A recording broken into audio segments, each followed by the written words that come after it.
Hi everyone, welcome back to the Bong academy YouTube channel. আমি তোমাদের সৌমেন দা। তো বন্ধুরা, আজকের এই ভিডিওটা অনেকেরই হয়তো খারাপ লাগতে পারে, বাট আজকের এই ভিডিওটা বানাতে আমি বাধ্য হচ্ছি। বর্তমানে পশ্চিমবঙ্গের অবস্থা আজ কোথায় গিয়ে দাঁড়িয়েছে, ঠিক আছে, পুলিশ ব্যবস্থা বিশেষ করে আইন শৃঙ্খলা আজকে কোথায় গিয়ে দাঁড়িয়েছে। বাইরের লোকজন যখন আমাদের পশ্চিমবঙ্গে আসছে তখন আমাদের পশ্চিমবঙ্গকে কিভাবে দেখছে সেটা একবার দেখা দরকার। বর্তমানে আজকে পশ্চিমবঙ্গে এই সিভিকগুলোর জন্য যেসব সিভিকগুলো নিয়োগ করে রেখেছে রাজ্য সরকার, যেখানে পুলিশের শূন্যপদ ফাঁকা পড়ে রয়েছে প্রায় 50%-এর কাছাকাছি, হাফেরও বেশি পার্সেন্টেজ শূন্যপদ ফাঁকা পড়ে রয়েছে, কিন্তু রাজ্য সরকার পুলিশ নিয়োগ করছে না, তার বদলে কি নিয়োগ করছে? সিভিক ভলেন্টিয়ার নিয়োগ করছে। এবং সিভিক ভলেন্টিয়ারদেরকে কোনো রকম প্রপার কোনো ট্রেনিং না, কোনো কিছু দিয়ে, কোনো কিছু না, তাদেরকে জানানো হচ্ছে এইভাবে তোমাদের কাজ করতে হবে, এই নিয়ম শৃঙ্খলার মধ্যে কাজ করতে হবে, তাদেরকে খুল্লা ছুট দিচ্ছে এবং তাদেরকে কাজ করাচ্ছে। আর যেই মানুষকে হেনস্থা করা, মানুষের কাছ থেকে টাকা তোলা, এগুলো করে বেড়াচ্ছে। এবং এর জন্য আমাদের পশ্চিমবঙ্গে তো প্রত্যেকে জানে সিভিক ভলেন্টিয়ারদের বর্তমান পরিস্থিতি কী এবং তাদেরকে কিভাবে কাজ করানো হয়, তারা কিভাবে কাজ করে, মানুষের সঙ্গে কিভাবে ব্যবহার করে, সেটা প্রত্যেকে জানে।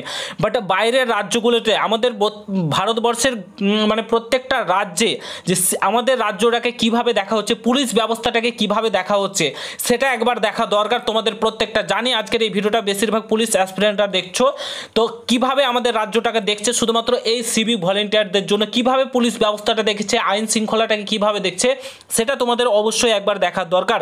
তার জন্যই আজকের এই ভিডিওটা মেনলি আমি বানাচ্ছি যে এই সিভিক ভলেন্টিয়ারদের জন্য আমাদের মাথাটা কত নিচু হচ্ছে বাইরের রাজ্যগুলোর কাছে কতটা মাথাটা নিচু হচ্ছে। এবং তাদের এই খারাপ ব্যবহারের জন্য কিন্তু, শুধুমাত্র তাদের এই খারাপ ব্যবহারের জন্য কিন্তু আমাদের পুলিশ ব্যবস্থা এর ওপর আইন উঠছে, মানে আঙুল উঠছে এবং বলছে মানুষে, বাইরের এই রাজ্যগুলোতে বলছে জঘন্যতম জায়গা হয়ে গেছে এখন পশ্চিমবঙ্গে এই সিভিক ভলেন্টিয়ারদের জন্য।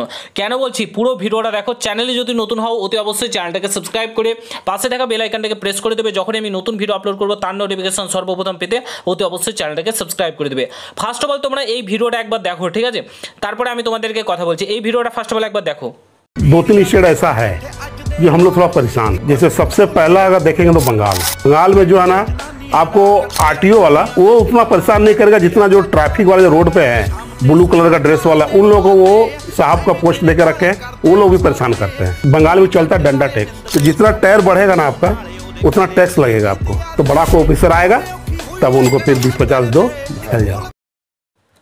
তো বন্ধুরা, আশা করি তোমরা প্রত্যেকে এনার ভিডিওটা দেখলে, ঠিক আছে। এনাকে হয়তো অনেকেই চিনে থাকবে, এনার ভিডিও তোমরা দেখে থাকবে। ইনি একজন মানে লরি চালক, লরি চালায়, মাল নিয়ে যাওয়া আসা করে এখান থেকে ওখানটা, ঠিক আছে, মাল বহন করে তার লরিতে এবং ভিডিও বানায় ইউটিউবে। প্রায় 2 মিলিয়নের কাছাকাছি এনার সাবস্ক্রাইবার রয়েছে, হয়তো অনেকেই দেখে থাকবে।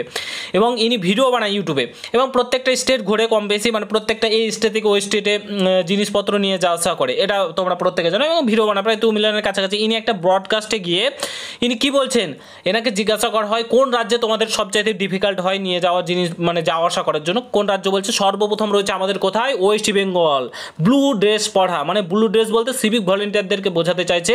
আরটিও অফিসার অতটা এনাদেরকে হেনস্থা করে না যতটা এই সিভিক ভলেন্টিয়াররা হেনস্থা করে। এবং এদেরকে যখন টাকা দিয়ে দেওয়া হয়, কাটমানি দিয়ে দেওয়া হয়, তারপরে এরা ছেড়ে দেয় রাস্তায়, মানে জায়গায় এরা এদেরকে দাঁড় করিয়ে রেখে দিয়েছে সরকার, এদেরকে পুষে রেখে দিয়েছে এবং এরা আমাদের কাছ থেকে টাকা তুলছে। দেখতে পাচ্ছ এই ব্রডকাস্টটা কত মানুষ দেখেছে, এই শর্টস ভিডিওটা কত মানুষ দেখেছে। এবং দেখার পর মানুষের কাছে কি গেল, কি একটা আমাদের ইমেজ তৈরি হলো পশ্চিমবঙ্গে, যে ওয়েস্ট বেঙ্গলে এরকম ধরনের কাটমানি খাচ্ছে, এরকম ধরনের সিচুয়েশান হয়, এরকম পুলিশ ব্যবস্থা, এখন রাস্তা দিয়ে কোনো কিছু যাওয়া যাবে না, ঠিক আছে, এরকম একটা ইমেজ তৈরি হচ্ছে আজকে এই সিভিক ভলেন্টিয়ারদের জন্য। না এরা নিয়ম জানে, না শৃঙ্খলা জানে। আর এই রাজ্য সরকার, জঘন্যতম রাজ্য সরকার, আজকে পুলিশগুলো নিয়োগ করছে না। এত শূন্যপদ ফাঁকা পড়ে রয়েছে, 50%-এরও বেশি শূন্যপদ ফাঁকা পড়ে রয়েছে। এই শূন্যপদ কবে নিয়োগ হবে এই শূন্যপদগুলো? ওবিসি কেসের নাম দিয়ে এতদিন আটকে রাখলো, তারপরে তোমার এখন নিয়োগ করছে। এত শূন্যপদ ফাঁকা রয়েছে, তার বদলে সিভিক নিয়োগ করে চলে যাচ্ছে। সিভিক এদেরকে না কোনো প্রপার ট্রেনিং দিচ্ছে, না কোনো কিছু করছে, শুধুমাত্র তাদেরকে চাকরি দিয়ে দিয়েছে, মানে পার্টির ছেলে বলে কিংবা ইসের ছেলে বলে চাকরিতে ভরে দিচ্ছে এবং তারা না নিয়ম শৃঙ্খলা জানে, কাটমানি এগুলো তুলে বেড়াচ্ছে। আজকে আমাদের পশ্চিমবঙ্গের নাম বাইরের রাজ্যগুলোর কাছে খারাপ হচ্ছে, যেখানে আমাদের পশ্চিমবঙ্গ আজকে ভারতবর্ষের নাম্বার 1 পজিশনে থাকার কথা, অর্থনৈতিক দিক থেকে বলো, সব দিক থেকে বলো। আজকে যেখানে পশ্চিমবঙ্গে একটা দেশ হওয়ার ক্ষমতা রাখে, একটা দেশে যা যা দরকার সমস্ত কিছু আমাদের পশ্চিমবঙ্গে রয়েছে। আমাদের পশ্চিমবঙ্গে নদী আছে, সমুদ্র আছে, পাহাড় আছে, সমস্ত কিছু রয়েছে। সেখানে আজকে আমাদের পশ্চিমবঙ্গে না কোনো শিল্প আছে, না শিক্ষা ব্যবস্থা ঠিক আছে, না আজকে তোমার কোনো কিছু ঠিক আছে।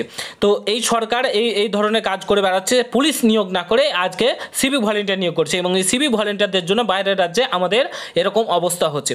তো আশা করি তোমরা বুঝতে পারছো, যতটা বলা তোমাদেরকে বললাম। তো সিভিক ভলেন্টিয়ারদের আদৌ এই ধরনের চাকরিগুলো রাখা উচিত না? তাদেরকে হয়তো চাকরি যদি রাখে তো প্রপার ট্রেনিং দিক, প্রপার ট্রেনিং দিয়ে তাদেরকে একটা সুস্বাস্থ্য ব্যবস্থা করে দিক, তবেই তো হবে। আশা করি বুঝতে পারছো। ভিডিওটা আমি এখানে সমাপ্ত করছি। ভালো লাগলে শেয়ার করে দেখা হচ্ছে নতুন ভিডিওর সঙ্গে। ভালো থেকো।